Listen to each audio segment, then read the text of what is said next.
thanks, and thank you to the board for inviting us out again to provide this market update. So good morning, everyone. This is the California crew. We're really happy to be here. We've been participating here in these meetings for the last year. It's been a lot of fun.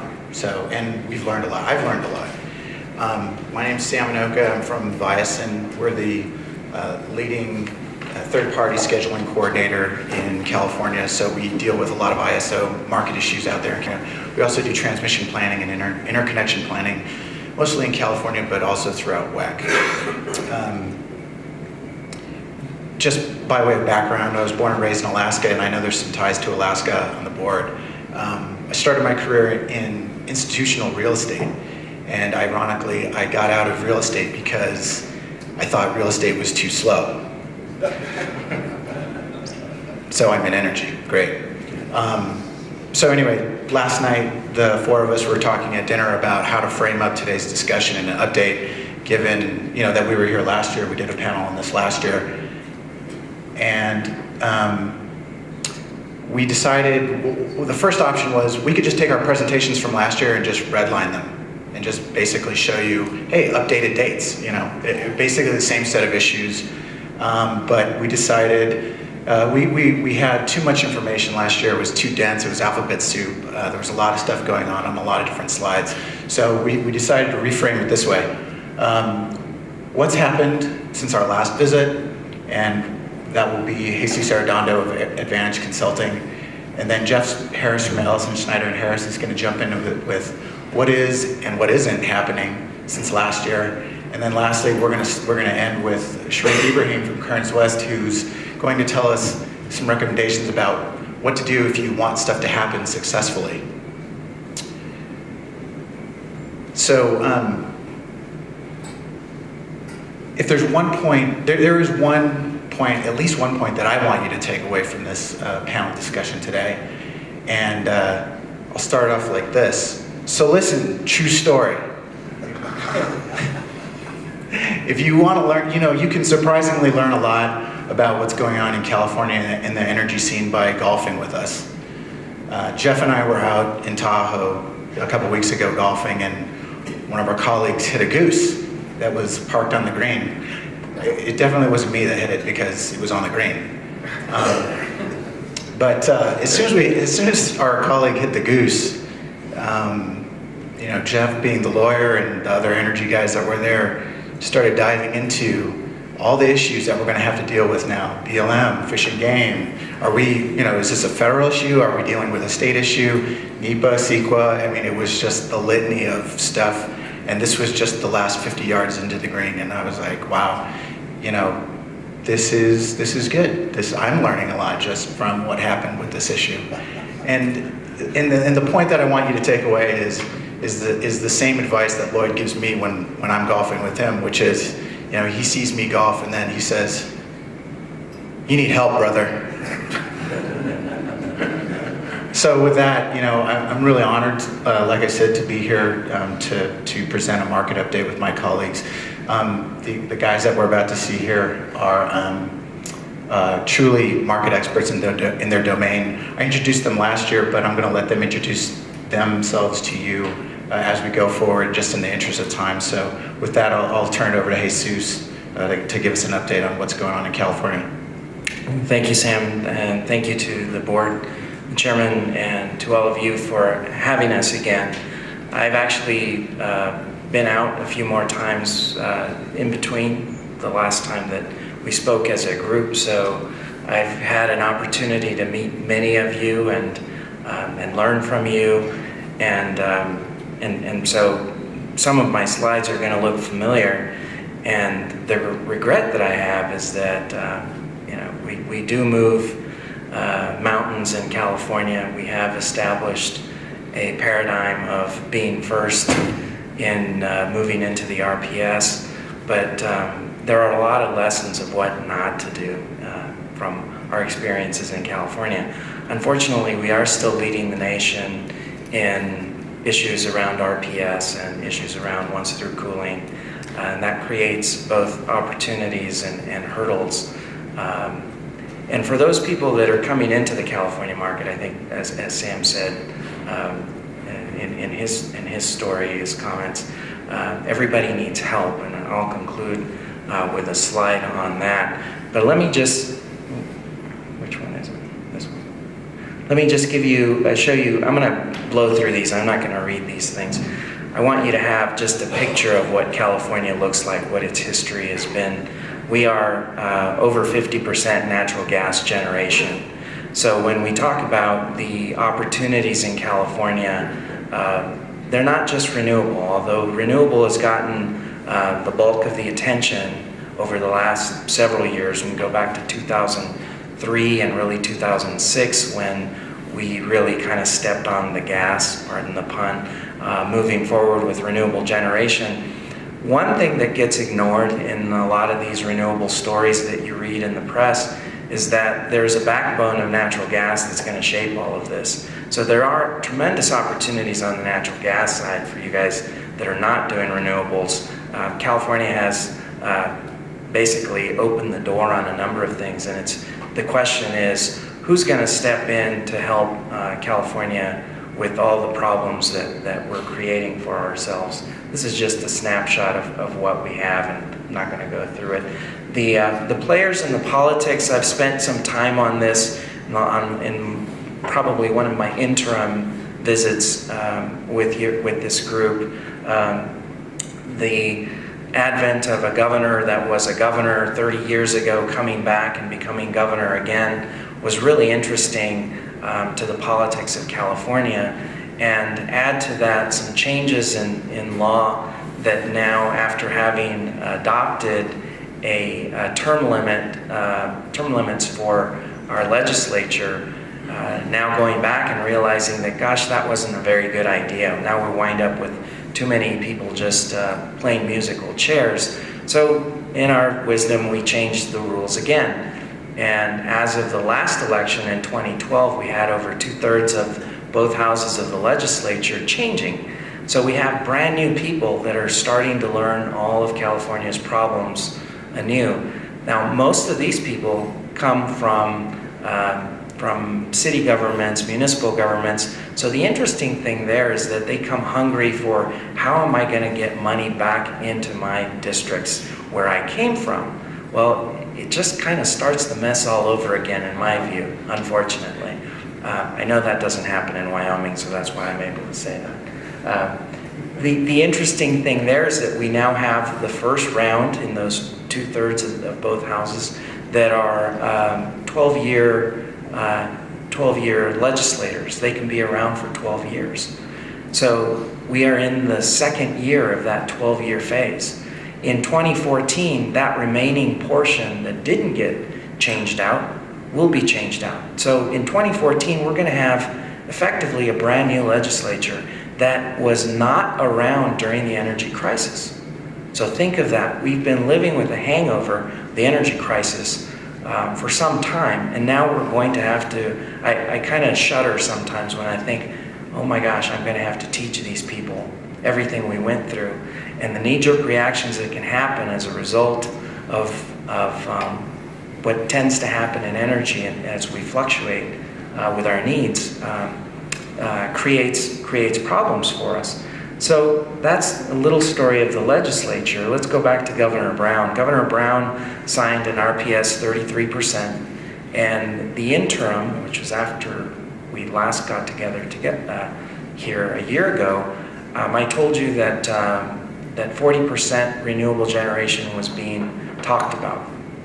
And between that conversation with you and this conversation, we had a legislator introduce a bill that said, hey, 40%, what about 51%? So there was language in the bill, believe it or not, that said we're going to go to 51% RPS. Well, that bill has stalled. So we're not going to see it this year. The end of the legislative session is this coming Friday. So we are in crunch time right now. 1,200 bills, over 1,200 bills were introduced in January.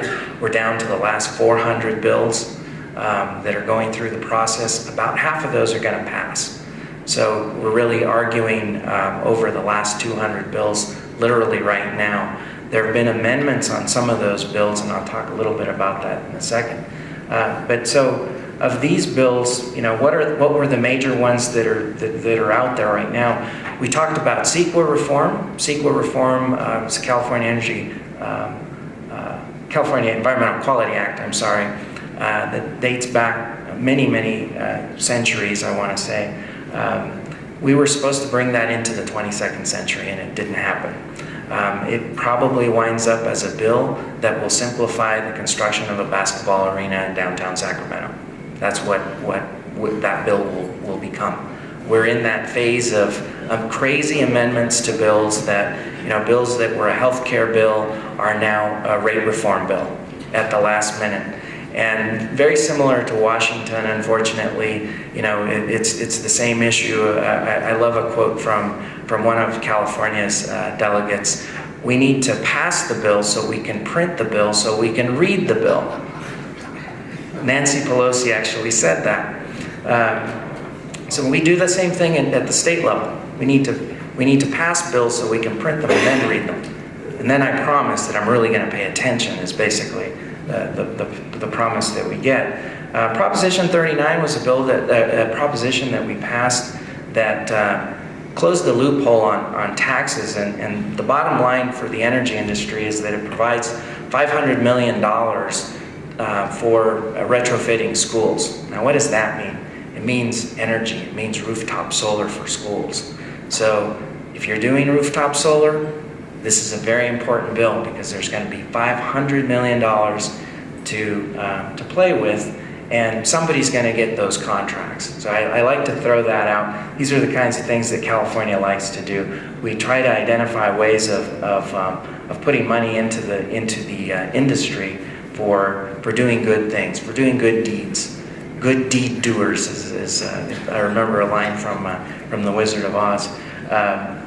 And who does all of this stuff? Who is left once the legislature comes up with these grand ideas? It's not fully defined ever, and then it's handed over to the regulators to figure it out. So the Public Utilities Commission, and I'm not going to go through all of this, it's just for your notes for later, is charged with these responsibilities often.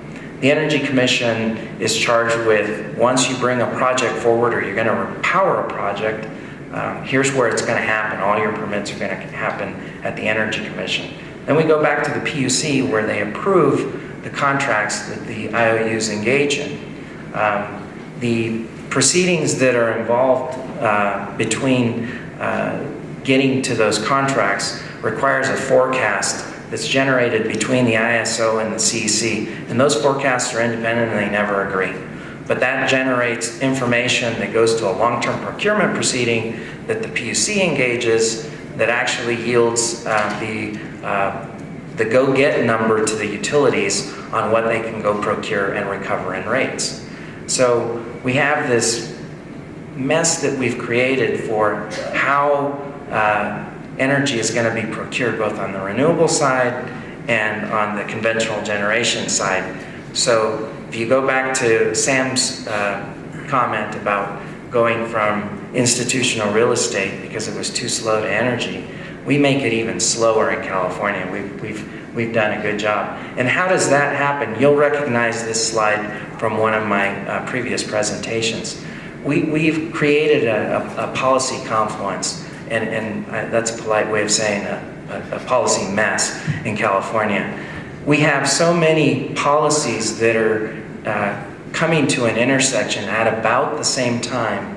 And it's not, as I described it to someone yesterday, it's not like a car coming to a four-way stop. Everyone's going to stop, obey the law, be courteous, let that other guy go, and then you go. They're just going to kind of crash into that intersection. There are no stop signs at that intersection. There are no lights, and those policies are going to crash. And in that collision, the question is, are we falling down or are there opportunities? I think there's a potential for both, but there's certainly a tremendous amount of opportunity. The RPS we've talked about, will the governor push 40%? I think he will. I think that he's already actively doing that. There's a bill that was amended literally yesterday, late yesterday. It's Assembly Bill 327. It started out as rate reform, it's got a bunch of bells and whistles attached to it. There is a line in it that authorizes the Public Utilities Commission now, authorizes the PUC to order the utilities to procure beyond the 33% limit. And then there was a line that was added even later yesterday that said, procure as much as you want so long as it's rooftop solar. Okay? So these are the kinds of things that California is doing. We are entering into a brave new world because carbon is bad for us, and we're trying to figure out how we're going to move away from carbon. The fear that we have in California is that natural gas could become the next coal. We already did away with coal, unfortunately. And there is a push, a hard push against natural gas. There was a legislator 2 weeks ago sent a letter into an AFC proceeding, and this is an application for certification for repowering of one of the ones through cooling units, and OTC is one of the major issues that we're grappling with. And just how big is the OTC problem? It's that big. You see the number of megawatts that are included here. The legislation or the letter to the Energy Commission says, you know, I'm not so sure that we have a need for this natural gas generation. I would like a study to determine whether or not we need this power plant. Now, mind you, we're going into all of these policies, and we're trying to figure out how in the world are we going to balance all of that renewable power in the future. It's going to be really hard. And this is how much natural gas in-state generation we have. It's about 40% of that 70% of the in-state natural gas is OTC generation. This is the quick ramp stuff that would, for now, support the renewables that would come online. These need to be repowered. In some cases, some folks have already made elections on what technologies they're going to use. Those are the blue, highlighted in blue. But for those of you doing natural gas, all those other ones haven't made decisions, and those are the dates that they have to be compliant by. So I'm going to leave you with this and then pass it on to Jeff. California is definitely a hard place to do business, but here are some things that you should consider. Understand, if you're coming to California, what are the limits of the technologies that you're bringing to California? What is your message? California is like a whole nother planet. And so you have to be really careful about how you describe the technologies that you're offering. And you have to understand that in California we have multiple air districts. So just for example, you're bringing in a natural gas solution. And that's great because it's fast ramping. It's exactly what the ISO needs in order to balance the grid. But unfortunately, you don't qualify for certain emissions credits that are not available. And suddenly you're not able to sell any of what you're bringing in as a solution. So that's why I say, because I've seen it time and again, understand what you're bringing so that you can have the right message to deliver and understand who you're delivering that to, and then create the targeted areas where you're going to deliver all of this to. We're all smart in this room. There's not one of us that's not smart. But there are a collection of very smart people in the form of consultants. I had the privilege of having dinner with some of them last night, and I told them, you know, I'm going to point to this at the end of my time. There are a lot of really smart people that can help you with some of your technologies that you can bring to California. California needs help. We need a lot of help. Just think back to this. We're trying to put all of that together at once. And I have to tell you, if you go back to the history slide, California has never produced the energy we need to keep our lights on. Never. In our whole history. 20 to 30% comes from out of state. We need your help. We need the help of the rest of the West. So when you come and you bring your solutions to California, just make sure you understand your audience so that it's well received. Thank you.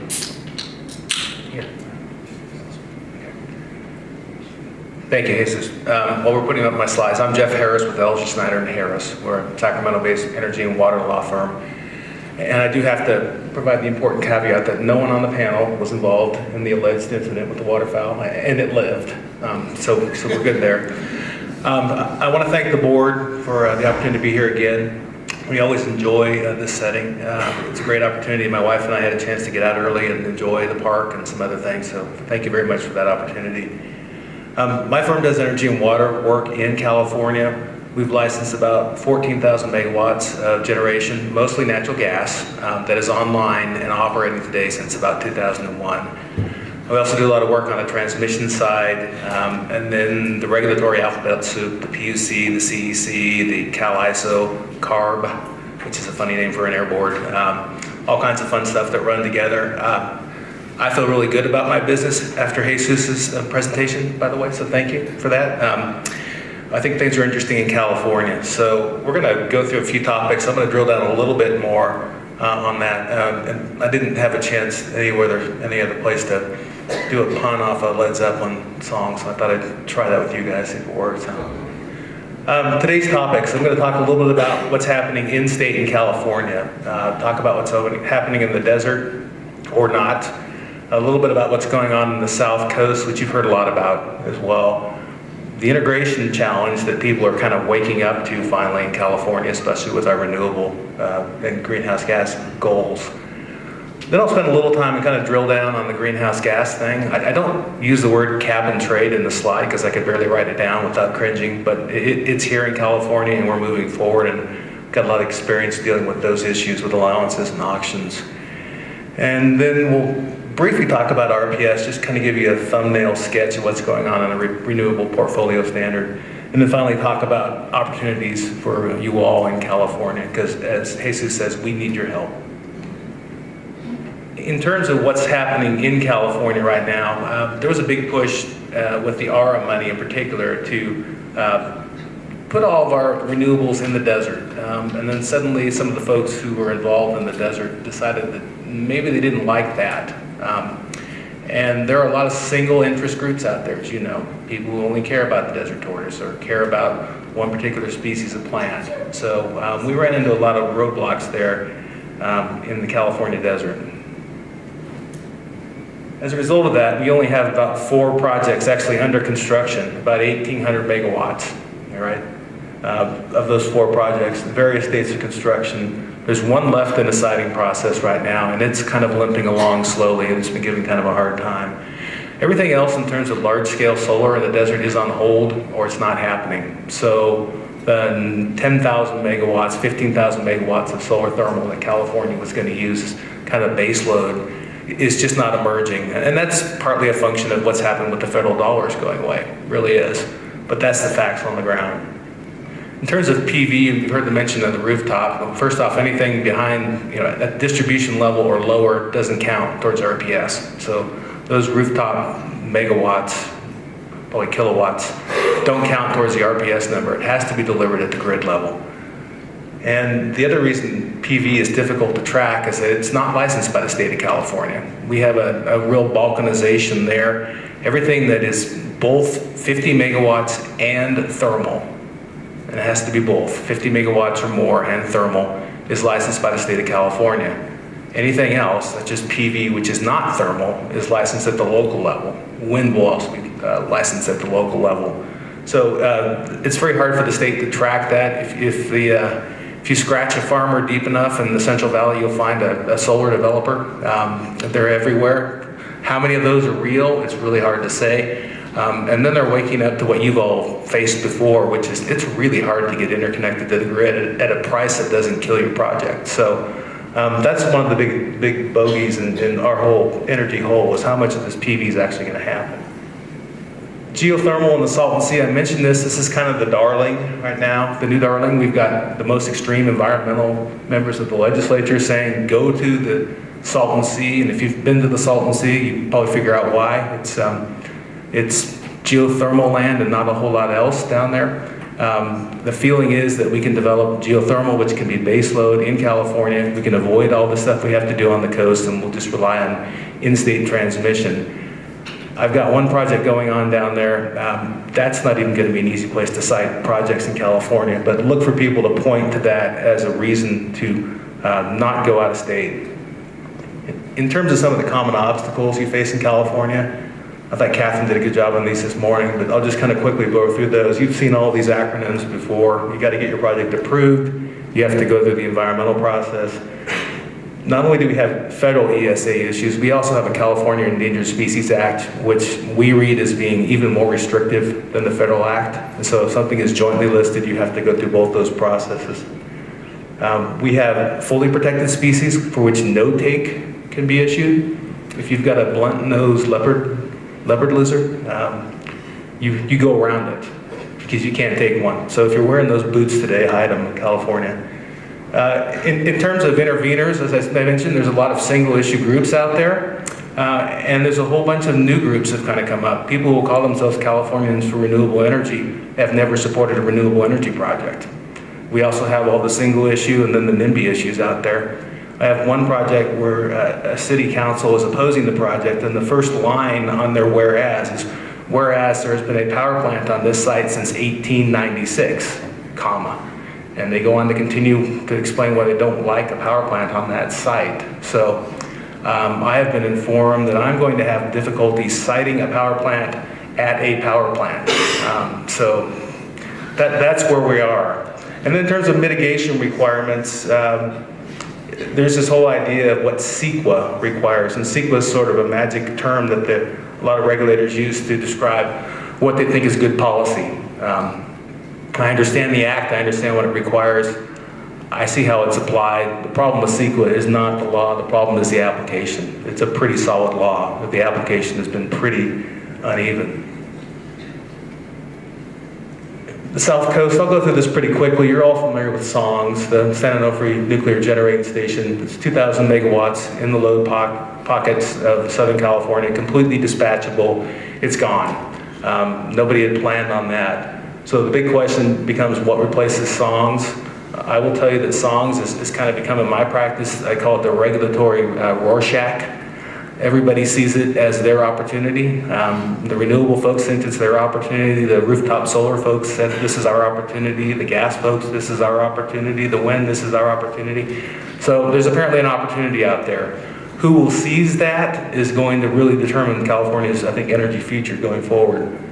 We mentioned once through cooling. That's basically 40% of California's in-state capacity in the load centers. That's either going to go away or it's going to be repowered. And I'm working on several of those repowered. I've kind of moved from the desert to the coast in my siting work. Some of those are moving forward. None of them are moving forward very fast. There's going to at least be a time gap between the SONGS outage and the new capacity coming online. And then in Southern California, the South Coast Air District is basically frozen. Unless you have an existing project and can use contemporaneous on-site offsets, you're going to have a hard time economically finding ERCs to make your project go forward. So it really is about repowering those projects on those sites. And I mentioned my local opposition story, so I think I'll blow by that one again. In terms of renewable integration, this is sort of the new thing for California, figuring out, well, if we're going to have these sources that are not fully dispatchable, how do we make it work? And that's really pushing us towards a lot of new, smaller gas projects. So Wärtsilä projects, some of the other simple cycle GE products. Those are the ones that are being used to fill in that gap and make sure that the lights stay on. Ironically, simple cycle is less efficient than combined cycle, and it has higher greenhouse gas emissions, and it's actually not subject to the emissions performance standards. So we're sort of driving ourselves into a higher greenhouse gas model by our integration. And I say remodeling of baseload facilities. What we're seeing among our clients are a lot of combined cycle projects looking to create fast starting capabilities with a combined cycle. Part of the way they're doing that is asking air districts for longer startup times so they can start up a little slower. But and they're also bypassing some of the second cycle. But you'll see people from an engineering perspective doing whatever they can to say, oh yeah, it's combined cycle, but it's really fast starting. So you'll see a lot of amendments at the Energy Commission on that. Distributed generation, I've mentioned the integration of that is sort of difficult. It does not count towards RPS. And then my favorite California new thing is the duck curve. And you can probably guess why it's called the duck curve. This is a CalISO document. This is not mine. And what it's showing basically is if you think of it, all these lines coming in and going down, if you look on the left-hand side, that 7 is about 7 a.m. It's the renewables or intermittent coming online and being available, at noon, 3, 4 o'clock, and then around 5 o'clock, everything sort of disappears. And so there's at least 2 major problems with the grid with that. One is you've got to have fast starting stuff to jump right in there at peak at 5 o'clock when everybody comes home and turns on their air conditioners in the valley to fill that gap as those renewables go away. And you also want to have renewables that have the ability to downward ramp. So something with storage is going to become more and more valuable to the system operators. But we're learning how to deal with the duck, not the goose, the duck in California as we move forward. Greenhouse gas, I do want to mention, it is in action. It's 2 words, not 1 word. Program is up and running. We are doing cap and trade in California. Again, as an attorney, I'm happy for this program. As a Californian, I'm not so sure. It's a whole program set up around allowances. As you can see, an allowance is a tradable permit to emit 1 metric ton of carbon dioxide equivalent greenhouse gas, CO2e. So it's literally a permit trading system. There's a series of allowances that are being put out there. CARB set the cap on the cap and trade, allocated those. Some of those are freely allocated to the IOUs, other ones to the publicly owned utilities. And we have an auction every quarter now moving forward. And people have basically a requirement, if you're a covered entity, to surrender 1 permit for each ton of greenhouse gas emissions you emit.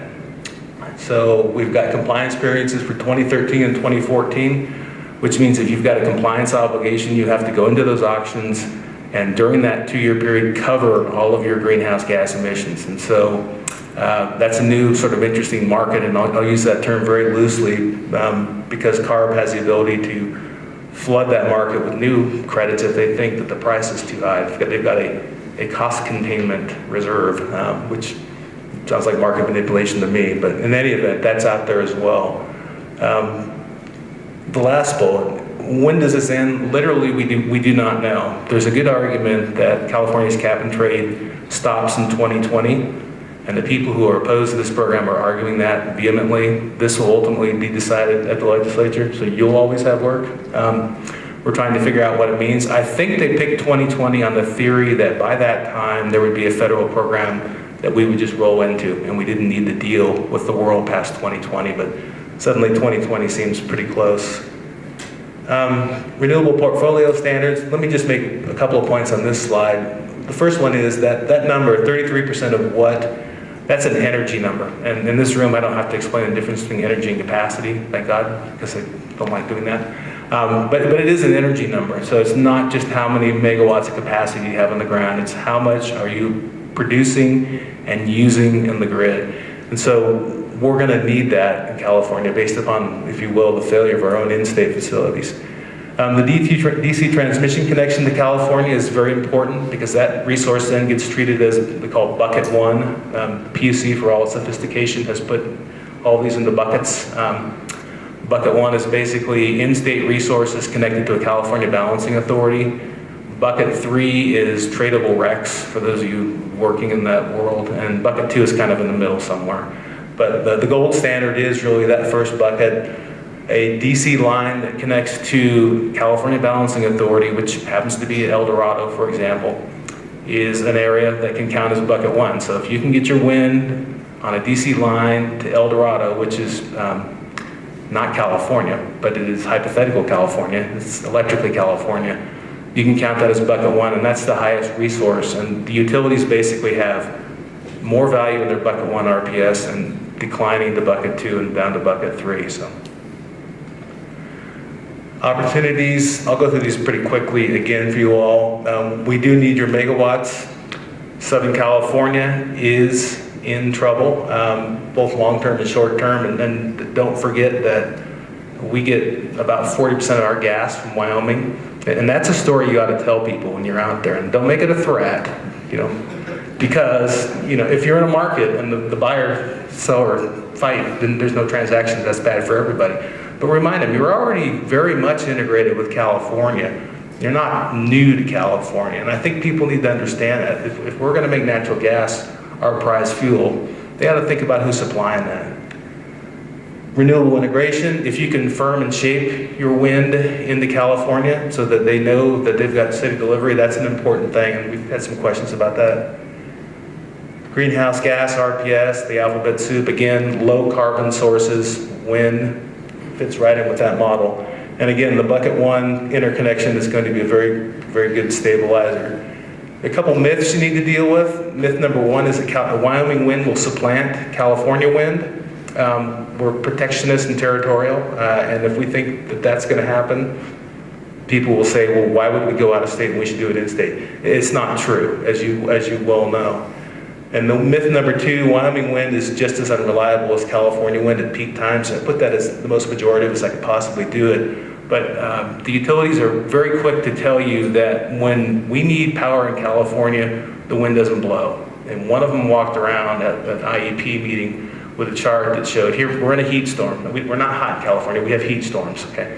We're in a heat storm, all right? And here's how much wind was online. It was 1% of our peak load. That's something you all have to fight through and explain that that's not the case with your wind, because they're assuming wind doesn't work when we need it, and why would we go out of state to get something that doesn't work? So I think that's probably one of my most important messages. And then merchant transmission, I had this slide last time. I'll be glad to talk to anybody afterward who wants to talk about that, but there are some possibilities for California merchant. So I'm going to stop there because I probably used more than my fair share of the time and turn it over to Sharif. Thank you. Hi, I'm Sharif Ebrahim with Kearns West, and if we have the regulatory perspective from Jesus and the legal perspective from Jeff, we're a stakeholder collaboration firm and we work with state and federal agencies, with applicants, and focus on sort of building partnerships and building consensus. And I just wanted to speak briefly about this. There was a time in the late 60s where there was a consensus. We were able to add 10,000 miles of new transmission a year, and that's decreased, and we're entering a period where that needs to increase. And as we heard from some of the other speakers, from Michael and from Dale, it's really great to hear the stories about how that's happening and learn about those, and we wanted to share a few more. But it's about building that consensus, at a variety of different levels, because it's not going to come together from one policy, state policy, or one federal policy. It really has to be pieced together by applicants as they go through the process. And so if there's one message here today from us, that's that message. And so just to prepare, we thought we'd just summarize some of the commonly faced siting challenges. And I think Harry, in his presentation yesterday, said that he was talking about things that you already know but haven't thought about for a while. I think these are things that you already know and are working with every day and just heard about from Michael. So I'll go through them really briefly. But I mean, the challenges are just as you go through the siting process, there's this fundamental disconnect between the benefits and the decision making. And in decision making, it's very hard to factor those benefits in. In some cases, state and local agencies can't do it. It's landscape level challenges, federal land authorizations, and just incompatible timelines, incompatible uses. These macro challenges add up. And then you have the complication of environmental reviews, and as many as a dozen, 2 dozen agencies involved. It's difficult to keep up momentum in a process. And some examples from California, we've seen like $1.6 million per mile in mitigation costs reported by Sunrise. One utility is working through the one stick rule, the interpretation of nesting behavior, and so it's one bird with one stick. And the challenge that creates is if that behavior is seen, then construction halts for 300 feet while a variance is sought from the CPUC. And so the challenge there is that happens hundreds, and anecdotally as many as 1,000 times. These are individual variance requests, and so those challenges can mount up at the construction phase. In California, anecdotally, the sort of regulatory and process timeline is about 70% of the time, and construction is about 25% of the time it takes, and so that's just another risk factor. The other issue, I think is a major issue that came up at the CPUC, is undergrounding. I think probably the second or third most controversial issue was the undergrounding for the Tehachapi renewable transmission project. And there are people from Chino Hills, California, who drove up in buses 500 miles and we prevailed in having a 3.5-mile segment of this of the transmission underground. I think the estimated cost was $225 million. Yeah. And so the same issue with Sunrise. They had I think five miles underground, and so significant challenges. Once it's happened, 3 times a trend, so it's not a trend yet. The other issue, I think this was reported at WGA's transmission siting task force, is sort of high condemnation rates. So Sunrise reported a 35% condemnation rate, that's initiation of condemnation.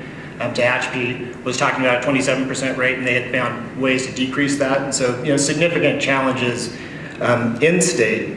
But in talking and actually talking to a number of people here today, it's sort of, what do you really dread about this process? What makes it the most difficult? And people again and again and again point to this sort of red zone where you're hitting scoping, the draft environmental impact statement, the environmental impact statement of right-of-ways as being just the most painful point.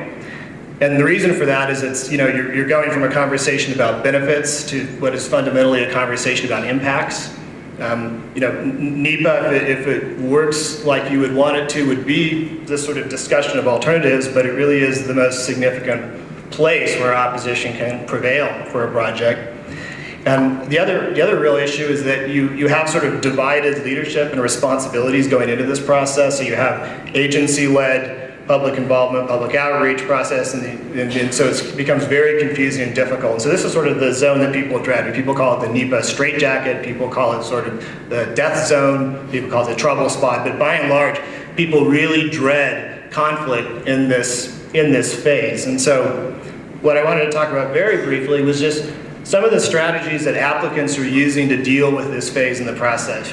And you heard it from Michael. I would just sort of check that off like 3 times. That the number one strategy is to take as much conflict out of that zone as possible and move it to other phases of the process and deal with it there. And so, three main ways that's happening. And I should say, Kearns West is a team of mediators and dispute resolution professionals reporting on some of the work of others, and that's always dangerous. But the number one way that people are kind of dealing with this issue, and I think this is sort of if the first, second, third, fourth, and fifth recommendation is early applicant-led stakeholder engagement on routing decisions. The second is, and it's true, the patchwork of regulations and interagency coordination issues and timelines and permits is a really difficult barrier.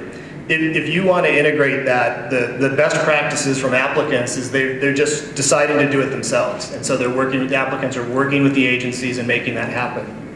And the third is, and this is incredibly important for the wind industry, these are landscape level issues, they're national policy issues. They all come to play in this most painful part of the process. But building these national and regional partnerships to address these issues is kind of the third way people are really dealing with this. So just a few case studies. So the South Line project in New Mexico and Arizona. And I think what was important about the approach here was really the early stakeholder engagement. And Michael mentioned this, but the approach that they took was to really treat routing as something that the applicant was going to approach the community with very early on, really early one-on-one discussions.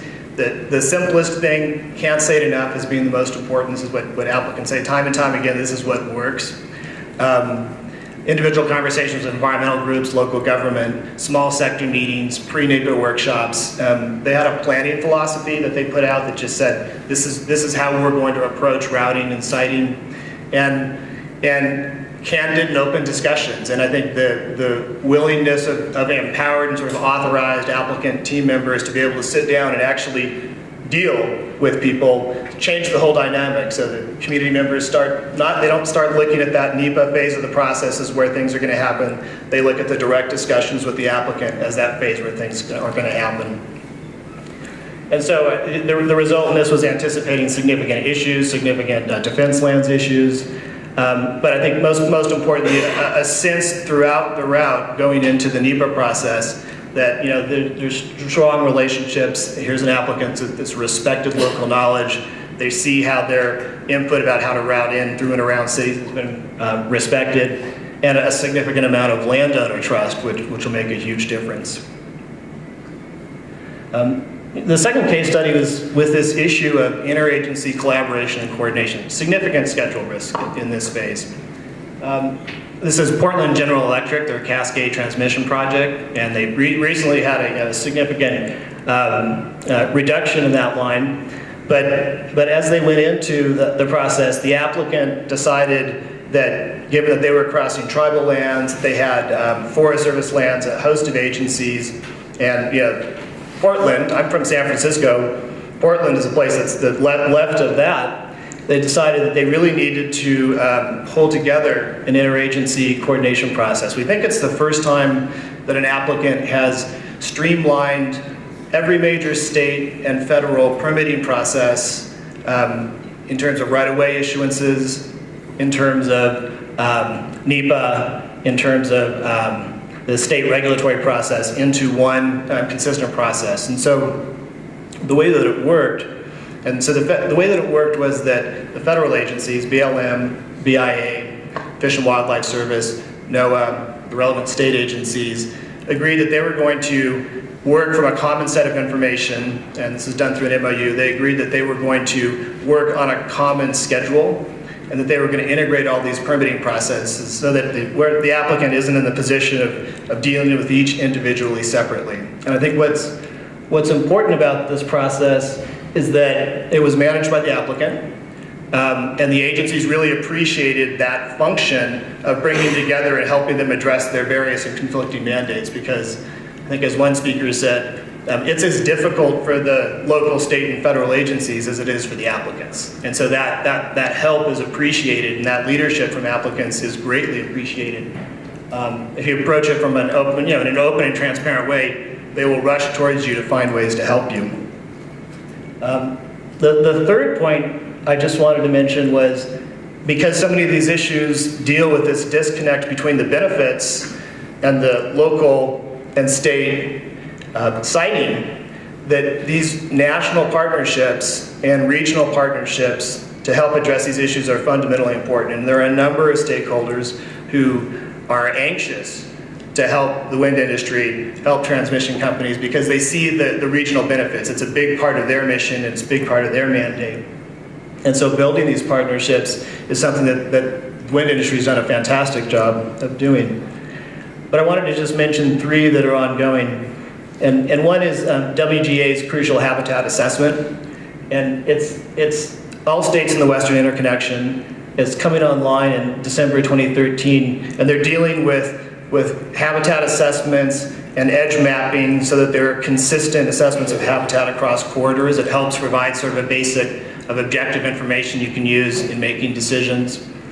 Another is WEC's Environmental Cultural Geospatial Viewer. It's kind of a mouthful, but it's another way that stakeholders are trying to provide input in advance. And so they're looking at habitat, they're looking at corridors, and they're providing sort of an assessment of these are the levels 1 through 4 where we see the risk from a siting perspective. And so they're providing tools, and of course industry is working directly on this. So these are the zones, these are where the problems are. It's at a national level.